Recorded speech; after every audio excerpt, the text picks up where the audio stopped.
The Lester's Grill, Carolina Hotel. Jim's lunch for hot dogs, we'll eat our fill. Sam and Max shoe shine, I'll pick up the bill.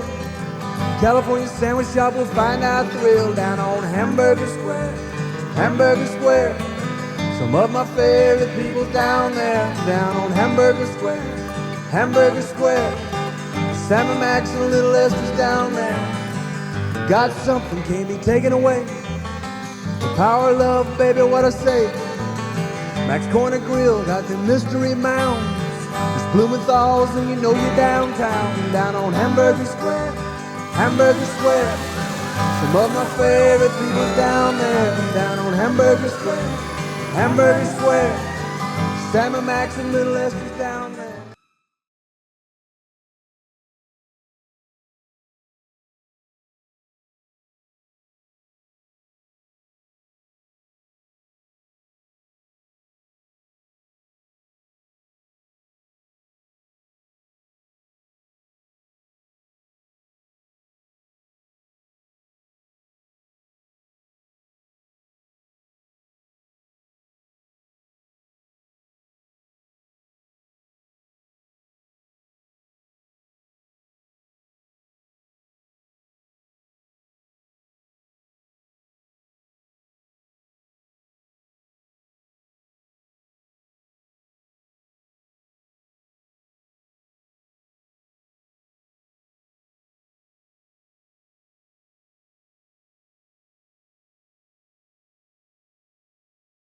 So, sure enough, she reported in on. Okay. But you know, there's always a punch list and you're always doing something, so they got it done. We lowered that chandelier the summer we were working to save the theater. Locke Clifford took a week off from his job as assistant district attorney and cleaned it. And see, there's another Uncle Sam. And yes, another Uncle Sam, and it fell apart because the wiring was so fragile Yeah. and so Probably tired. wrapped in a fabric rather than rubber. No. It was a tiny wire that the crystals were threaded on. Okay. It took us over a mile of wire to get the thing restrung. And he spent a week on it. But once we got open, we did a performance and invited the. This was the summer of '76. Okay, so wait, can we come back to that chandelier? John was telling me a story the other day that you had to clean each and every one of the whatever you Crystals. Yeah. Yep. And Locke Clifford did that. He was a volunteer and a friend from college days, but he and his wife had moved to town, and so he took a week of vacation to help clean it. And the wires broke because they were so fragile. They'd been hanging up there since 1927. This is 1976. So if it had been restrung over the years, we didn't know it. Anyhow, it took over a mile of wire to redo it because there's a lot of crystals, over 25,000 crystals on the main chandelier. Can you tell me about Locke Clifford and his involvement? He got involved here. Obviously, that's a pretty big dedication. Yeah, well, I mean, he was just one of many. We had people that came in to help clean the chewing gum and the Coca-Cola juice off the floor and the bottoms of the arms on all the chairs. It was pretty big volunteer effort. We had to recover the seats, and we were fortunate to discover that ABC Southeastern, who had installed the seats when the rocking chairs were put in, had the patterns for the upholstery. There are 5 different sizes of seats in the theater because they're adjusting to make each row come out right, but give you a little room to see between people. And we were able to get a fabric from Chatham Mills up in Elkin and send it to ABC Southeastern. I think it was down in Alabama where their factory was. Anyway, they sewed them up, sent them back to us. How do we get them installed? Well, out at the Sandy Ridge prison, they're teaching people how to do upholstery. Then they could get a job in High Point with the manufacturers. So the prisoners ended up installing the fabric on the seats for the orchestra level and the bottoms for the seats in the mezzanine. And my dad and Leo Shario, another volunteer, put the fabrics on the backs of all those seats upstairs. Then we had to have a set of volunteers to physically put them back in place, and volunteers to the court came in to do that. And so, each little step of the way, we had a surprise with a community resource that we didn't know about that showed up to help. Now, is this still in 77? 76, yeah, as we were taking over the theater. We didn't have a whole lot of funding. We had raised $550,000 to save the theater and make it usable as a community city arts, performance space. So it took $360,000 to buy it. We had to have a little money to keep the lights on, buy some insurance. So we didn't have but a very big budget, considering, to make the improvements with. And we got the bid on the curtains for the stage, and it was $250,000 to make the curtains. Well, that was more than we had. But one of our commission members and the Arts Council had appointed a little commission to oversee managing the theater. One of the commission members had a friend named Jim Niver. What did Jim Niver do? He was the head of the corporate pattern department at Bluebell. And what did his troops do? Cut and sew, because they were figuring out how to make patterns for blue jeans. So Jim volunteered his team to make the curtains. Now, I had fortunately studied Design 101 when I lived in Atlanta, and I had a textbook that told me how to make curtains.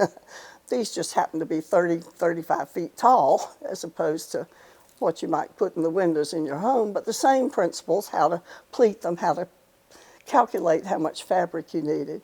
So they made for us 4 sets of travelers. Those are the curtains that close out of the black fabric.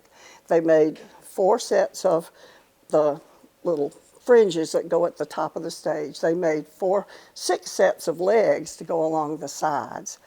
And the fun part was they wouldn't cut the fabric unless I was there. And it needed to be flame retardant, according to the building inspectors. Well, where do you get flame retardant fabric? And we discovered that in New York City, there was a whole district of people supplying theaters with what they needed. So we bought commando cloth at $2 a yard. Bluebell made the curtains for us. They made the big front curtain, but we couldn't put that one together without the help of Barry Dudley and his theater supply company. And he put all the webbing on the curtains and put the weights in the bottom and finished the hems for us. So we ended up being able to afford to have new curtains. And we had 2 volunteers that sewed the foot-long fringe onto the main curtain that we had saved from the old curtain. And we didn't know where to buy foot-long fringe, but again, we discovered in that theater supply district in New York, you could get fringe of any size. So the new curtain has fringe about this long on it, but we learned a lot that summer. But the volunteers in our community stepped up to help make it go. And this is when you were with the United Arts Council, right? United Arts Council was the group that set out to save the theater, and I was the president at the time. I appointed Sam Hummel as our Facilities Development Committee chairman, and we were very fortunate to stumble across the theater as a possibility. We were trying to follow a challenge goal that had been given to us after a community planning process called Gateways for the People. And I had participated in that as a junior league member, helping do Resource and Agenda Day with Vic Nussbaum, who later became our mayor. And 400 people participated in the reading the white papers and sort of figuring out what the problems were and stating those. 1,100 people showed up at UNCG to do the planning and challenge the committee with goals to try to solve those problems. And there were 13 different areas, housing and transportation, obviously, but one of the areas was culture and recreation. And one of the goals that came out of that study group was to create centrally located facilities to serve community arts, and particularly with an eye to educating school children, because the schools were cutting back on their arts programs. So we stumbled into the fact that the theater would be available because its lease was going to run out in about 18 months, and we took an option on it to give it a try to save it. But in turn, we challenged the city council to create the companion facility, so there would be offices for arts groups, and there were 7 community groups at the time, the Arts Council and 6 major groups, and then there were 5 city arts departments. They couldn't lobby for themselves, but we, as private citizens, could lobby in behalf of their needs. And so we challenged the city council, and they ended up looking at new construction, doing nothing, 12 existing facilities downtown, and the cultural center is at 200 North Davie in what had been offices of the News and Record. And we were very fortunate that News and Record was going to build a new facility on the site of the King Cotton Hotel that had been imploded the year before, or a couple of years before. So that gave us an opportunity space. And it was about a year later opening than the theater was, but everybody was thrilled to have a place to practice in the studios there for the performances. July 1, 81, a fire. And we had an unfortunate situation. The night before had been a film showing night, and John Bell and his helper Connie were here, and they stayed late to preview the film that would be shown the next week.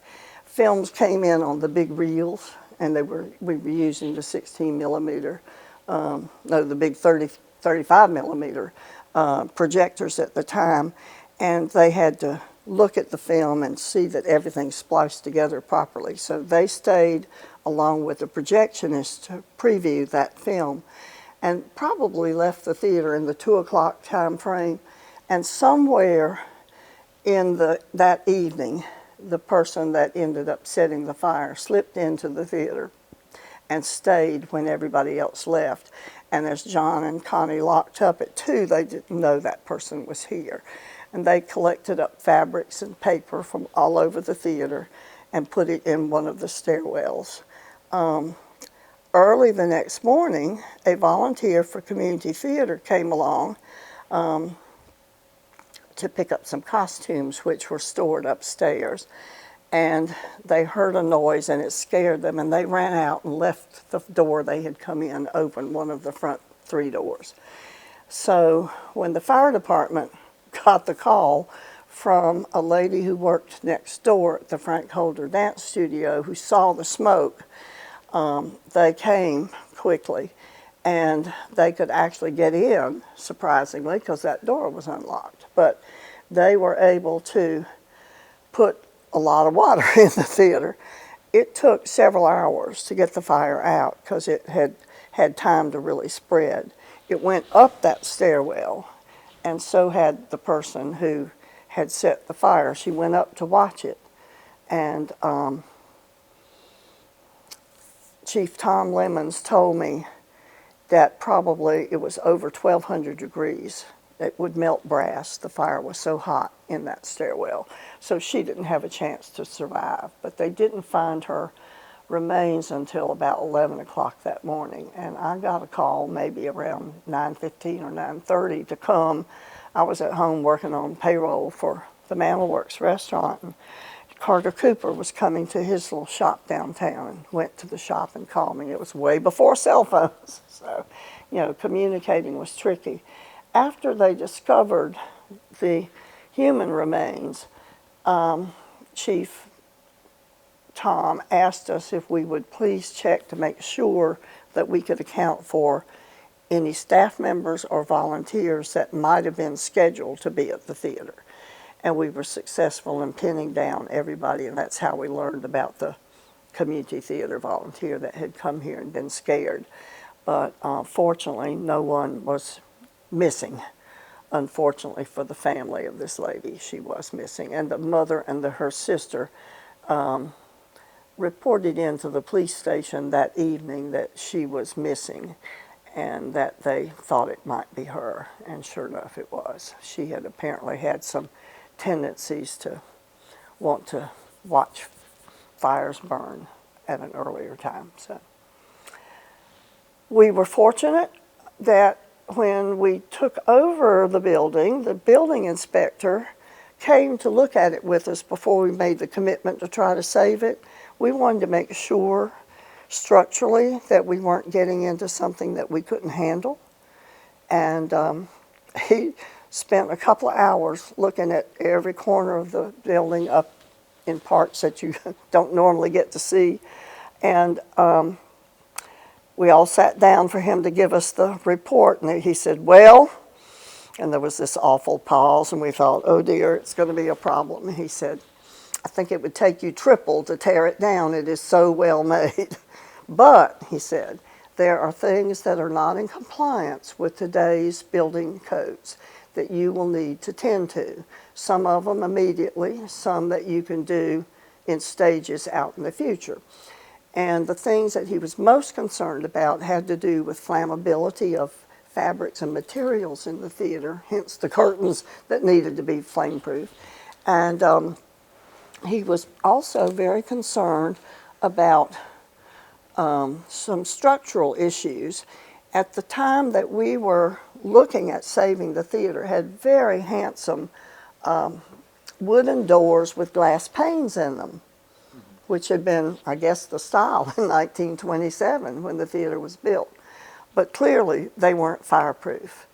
And he was recommending that we use a fireproof door every place that you would enter the auditorium. And the surrounding door jamb materials would need to be fireproof as well.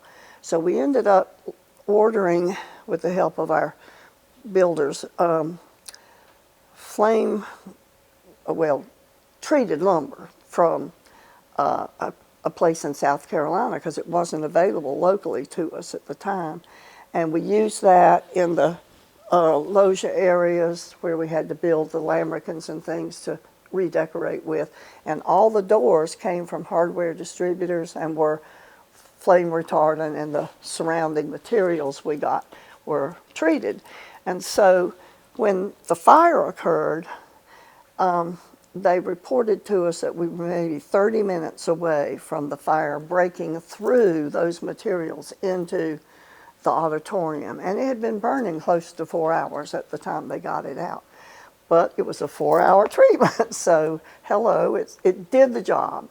And we were so grateful for the advice from that chief building inspector, but also grateful that we had followed the rules and done the work and had done it properly. So it saved the theater. Now, we were full of smoke and soot and ended up with, a major cleaning job to do. And again, talk about community resources we didn't know about. ServPro showed up. Hello, can we volunteer to help clean stuff? We can teach the people who are trying to get a franchise how to do it. So we bought a used truck from the guy that had the Mantelworks, and we had a a group of 6 workers that were assigned to us by the Jobs Act, which the State Arts Council was operating at the time for arts groups. And so those 6 guys took all the seats out, put them in the truck, off they went to Servpro and got cleaned, and or maybe it was Service Master now that I think about it. Anyway, they came back clean. Another team of volunteers showed up to help put them in place. And I can remember Patrice Hennett showing up and saying, "Oh, what are you all doing on a Saturday afternoon?" And we were busy putting the seats in, and she had a visitor from Washington. So when she left, she said, "Are you all going to be doing this regularly?" I said, "The next several Saturdays till we get it done." And she said, "Well, I'll come and help." And I've been friends with Patrice ever since, and she ended up being Carolina Theater Commission chairman one year because she served 2 terms on our commission. So it's that kind of community spirit that's really helped make the theater available to the community on into the future. So hopefully the next generation will feel the same kind of energy and commitment. So That's awesome. And I was looking at what's going on now. I was looking at the phases, and I can't remember the name of the 22 is the the setting the stage. yeah, setting the stage. We I had can't a remember setting name the of it. stage, a capital campaign, which Randy Spivey helped lead, and it was an opportunity for us to do some major updates to really make it much more comfortable for the audiences, and especially for the folks who would be using backstage, improvements to the dressing room areas, and we got new seats finally because we had hoped to do that at an earlier time when the Arts Council was working with us to do some major improvements, and we'd had the Renaissance Fund Drive. They ended up with PCBs at the Cultural Center, and the city had to ask both groups to step back and let them fix that problem. And so we weren't able to get the new seats in '91, so finally we did. And they really are handsome, and we're thrilled to have them. Got rid of those rocking chair seats from 1949. But the drive ended up raising over $3 million, and it was put into improvements for the theater. Some of it had to do with HVAC, but maybe the favorite thing was bathrooms, because we were thin on the ground with bathroom spaces, and we were able to enlarge them and improve them. When the theater was built, interestingly enough, there were 3 stalls in the women's restroom up on the mezzanine. And I'm not sure about the men because I wasn't allowed to go in there, but probably a similar. And because people came to the movies for 2 hours, they left 5 times a day. So they didn't need the capacity, and there weren't the rules that we have today. But when we have performances and people are here for 3 or 4 hours and they won't have an intermission, and there's more need, you need more facilities. So that was something that we were able to make improvements on that people have been really thrilled with. But a lot of improvements to our lighting system, and it's a constant challenge to keep up to date with the technological changes in the theater world, and we were able to work on our sound systems and the lighting systems. And again, those are important to the groups that are performing. And with some grants from the county and city and others, we've been able to have microphone systems, as opposed to groups having to rent them. They are part of what we can supply for them to use when they're here. So we're constantly looking at the things that we have to do to help make it a good experience for both the performance groups and for the audiences. So, but now we're facing another challenge in that we're about to be 100. And those good old building inspectors have announced, especially the fire marshals, there's some things you must tend to. And so, interestingly, things that were safe 100 years ago aren't safe anymore. and workmen will not go to the roof to make repairs to our cooling tower, for instance, because they don't have the little safety barriers and some of the things that they need. So improvements that are really not going to be highly visible but are critical to the operation of the theater, and some major work on the HVAC systems, which again are older than they need to be for a building that's trying to move into its second century. So we're raising another $3 million to try to help make those improvements that will give us a chance to really show the community a special place in the next century of activity. So, And the Crown. Tell me about this. well, the Crown was a space on the third level over the lobbies. And that was where the scene shop was, and they made scenery up there. It has 20-foot ceilings, so they could do tall things that were going to have to move to the stage area. They made big signs that were hung on the marquee out front to say special things were coming. And apparently during the war worries, it became a safety center that you could go to if there was an air raid, and sea rations and water were stored up there, because when we took over the theater, it was chock full of things that were stored.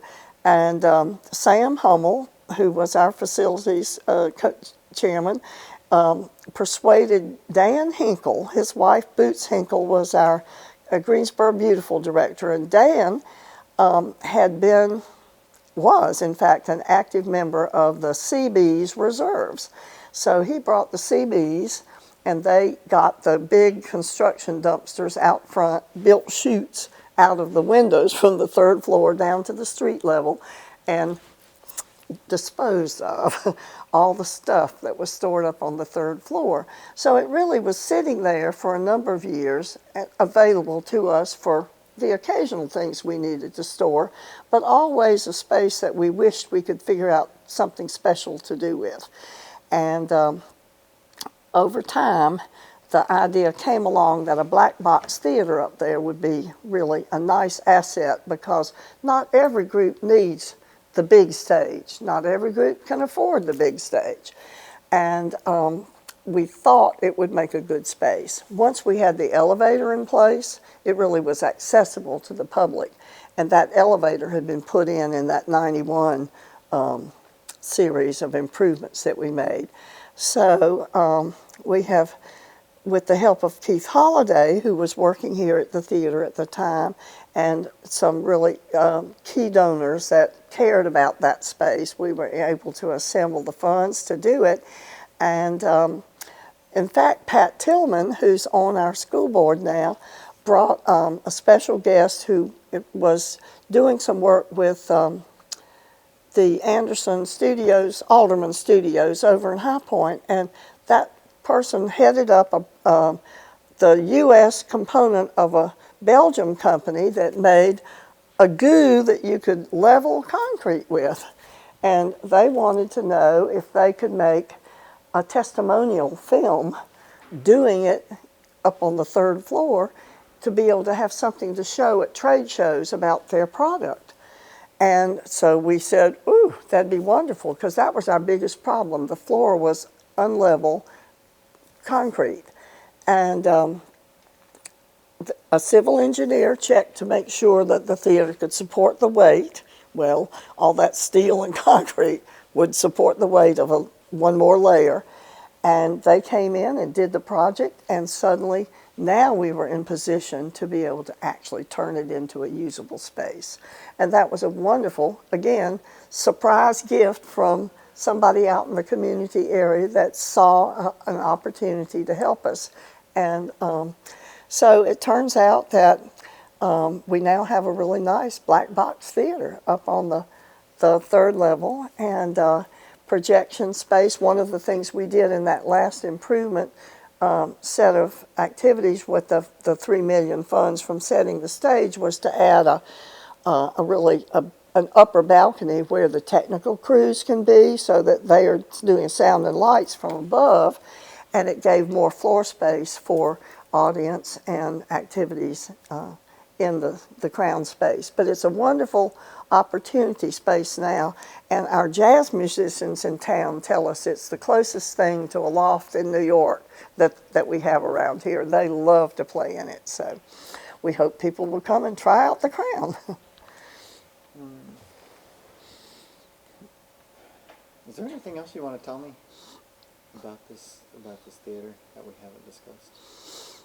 Well, it's a very special place. Purportedly, it has ghosts. I personally haven't seen them. Don't let them scare you away. Please come and try out cultural activities at the Carolina that you haven't tried before. So, and help us celebrate for our 100th anniversary when we get to Halloween of 2027.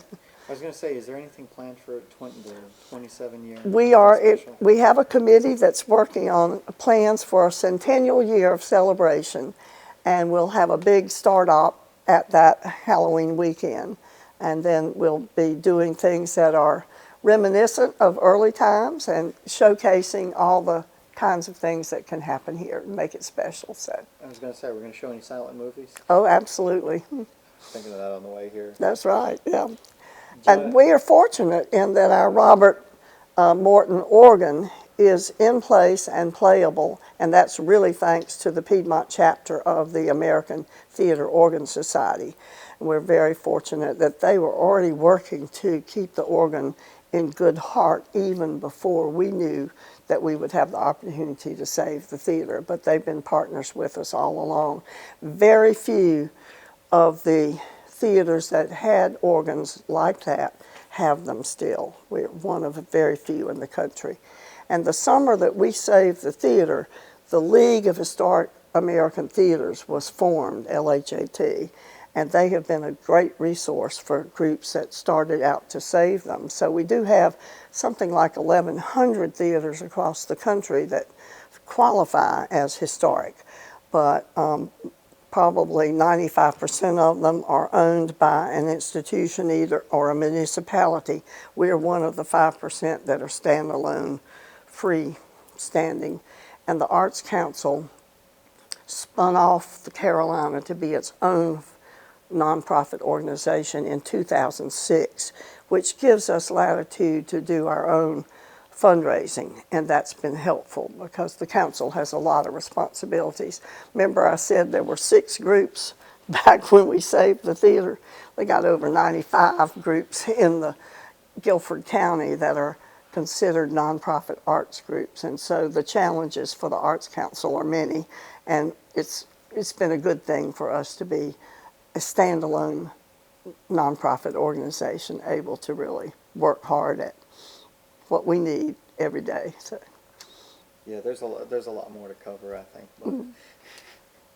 Because you've done so much in the community. Well, Like so in a few other irons in the fire. I was a scientific programmer when I left Carolina in 1964. I went to Lockheed, Georgia, and I worked for 3 years there. We had one computer at Carolina, which took me there to study because I had to go to the Women's College 2 years in order to transfer. They had a UNIVAC 1105 because the census in 1960 offered a computer to whoever would house it once the census was over. It was the first time they used computers, and there were 7 zones in the country. Carolina raised their hand, and they put it in the basement of Phillips Hall, the mathematics building. And they had to raise the deck for all the cables, air condition it, which was a big deal in 1960. And the walls were lined from one end to the other with tape drives, each one as big as a Coke machine, all the consoles with the keyboards and stuff out in the middle.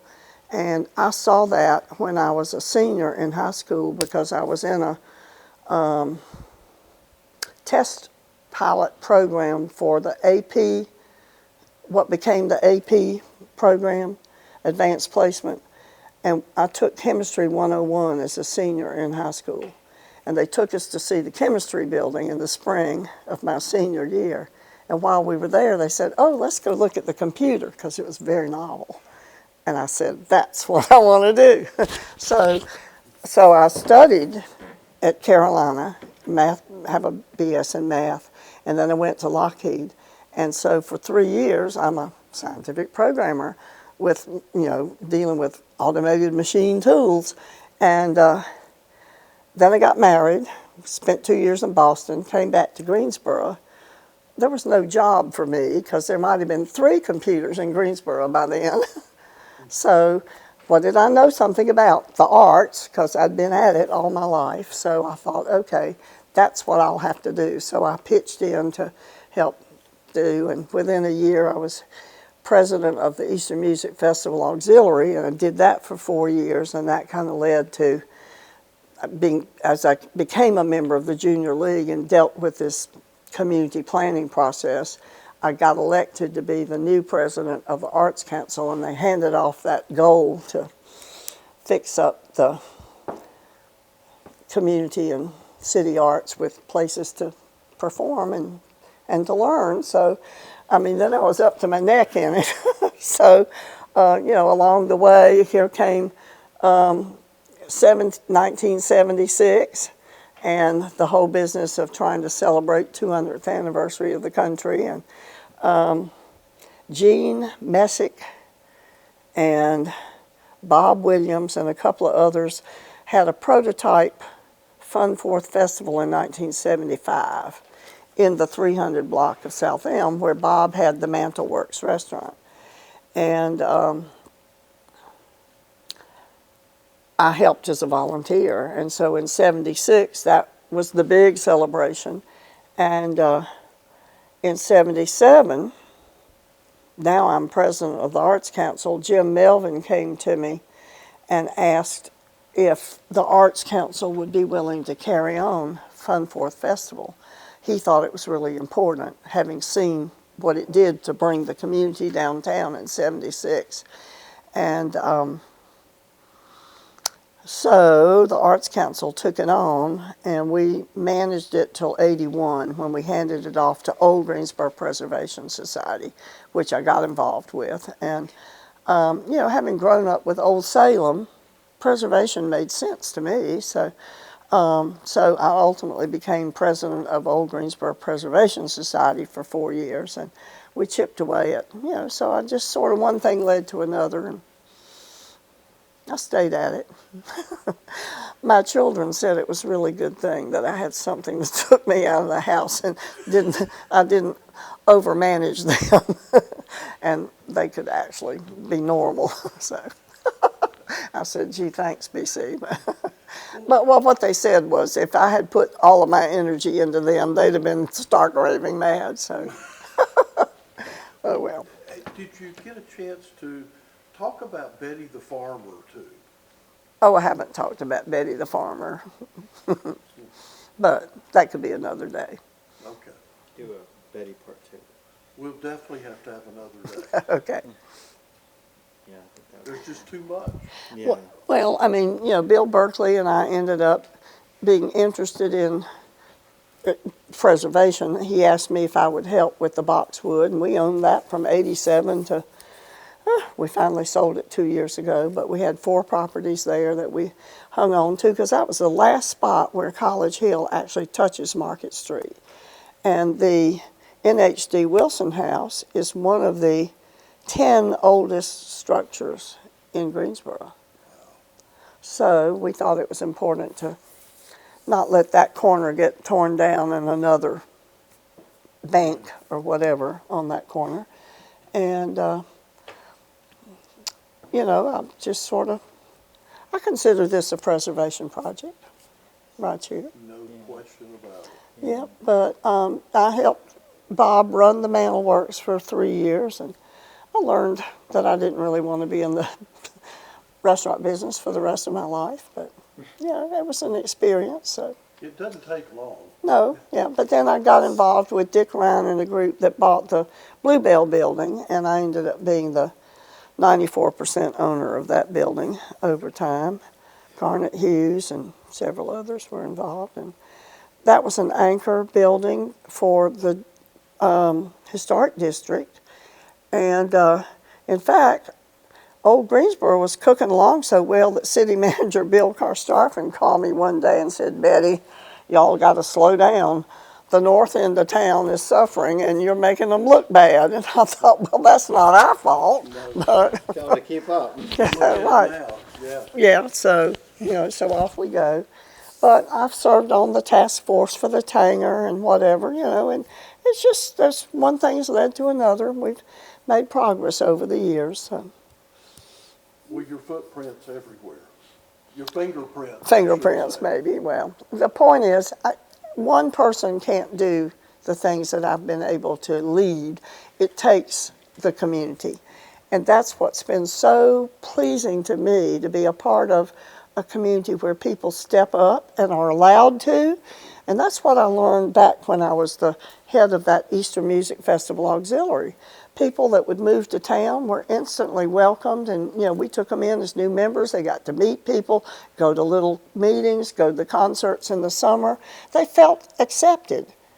And as an adult, I sort of learned about the community I grew up in and how snobby it was. And there was a little group of 5 or 6 businessmen that were controlling what happened in Winston-Salem. And you can't have a capital fund drive until this one does, and then it'll be your turn. And manipulation that I don't prefer. And I was glad to be. There's a big difference. There's a big difference. I'm glad to be part of a community that was welcoming to everybody that came here. And I guess that's one of the things that I feel like I have made a difference in, and that is welcoming every corner of the community to pitch in on projects that need help. Yesterday, I went to Bank of America to close an account. So I'm standing at the teller window making a deposit after getting going, and this lady comes in with her clever little turban on and the bow on top, and she says, "Betty, is that you?" And I looked and I said, "You look really familiar. Remind me how we know each other." "Oh," she said, "I worked at Bank of America all those years, and I was a faithful volunteer on City Stage every year." I said, "That's why you're familiar." And April Kelly Sturdivant's mother, Denise, worked with you. And she said, "Absolutely." So, everywhere I go, I bump into somebody that helped on something along the way, and they want to be remembered for our association, and that's really pleasing. So, but Well, we thank you for allowing us to film and talk to you today. And well, I hope it makes sense. I don't know, but I was thinking about, there was a couple of things I was thinking about. You were talking about the people, like I always say like the philanthropists, I was thinking about like the LeBauers and the people that, the Cohens and the stuff that they had contributed to this, community, whereas the juxtaposition that you put towards Winston, where you said it was 5 businessmen trying to control, and I just thought how lucky we were to have people, that had their hand in, for the good mostly. well, and I was fortunate. Benji said, go do. He didn't say, "Oh, you have to sit home and twiddle your thumbs or eat bonbons, and you can't go." He probably knew, like your kids, that it wasn't going to Well, hold you down. you know what? I was smart enough not to get in your way. Well, I was really fortunate in that he grew up with a mother who was a pistol. She was 17 years younger than Mr. Ben, and she said, "I'm going skiing." So she went. It wasn't a case where she had to sit home and be the debutante. And I guess because he grew up with a mother who was, very willful, comes to mind,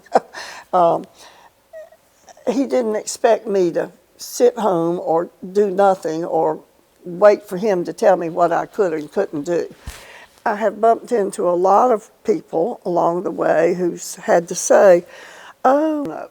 So I guess I've been fortunate that to grow up in a family where my parents encouraged me to develop talents and take part in things, and and put back into the Well, and community. the community's the real beneficiary here. I Well- mean, Betty, it has to be said. We are the beneficiaries of that. Well, what I've really enjoyed is making friends across the community. That's the plus for me. And being pleased with what we were able to achieve together. So, but I think we have made a difference in the liveliness in downtown. I'm gonna tell him to cut it here because We'll- he had an interview with Dennis Quaintance